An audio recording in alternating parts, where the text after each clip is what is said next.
Bienvenue dans les experts magicaux.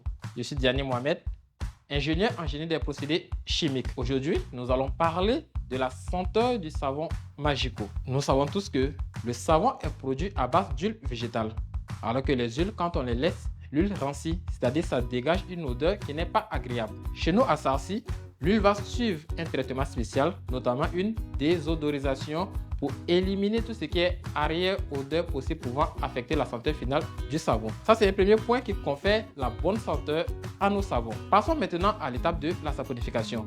Donc, l'huile va réagir avec la soude pour être transformée en savon, puis on passe à l'étape de séchage.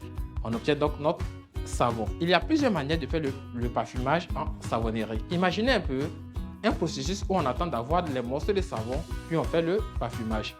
Dans ces conditions, le parfum sera superficiel. Donc le premier jour, quand tu déballes ton savon, tu vois que ça sent super bon. Mais 2-3 jours après, tu n'as plus la bonne senteur. À Sarcy, nous avons une technologie qui est un peu spécifique où nous allons mettre le parfum à une étape stratégique dans le processus de fabrication, de sorte que le parfum se retrouve au cœur même de nos savons. L'avantage, le premier jour quand tu déballes, ça sent bon.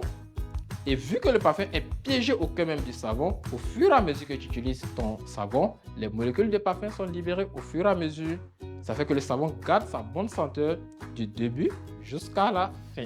Et en plus de cela, il faut savoir que nous utilisons des parfums de très bonne qualité avec une très bonne senteur. Donc nous vous encourageons encore une fois de plus à utiliser les savons de la gamme Magico qui ont beaucoup de particularités. Merci beaucoup de nous avoir suivis. C'était votre expert Magico.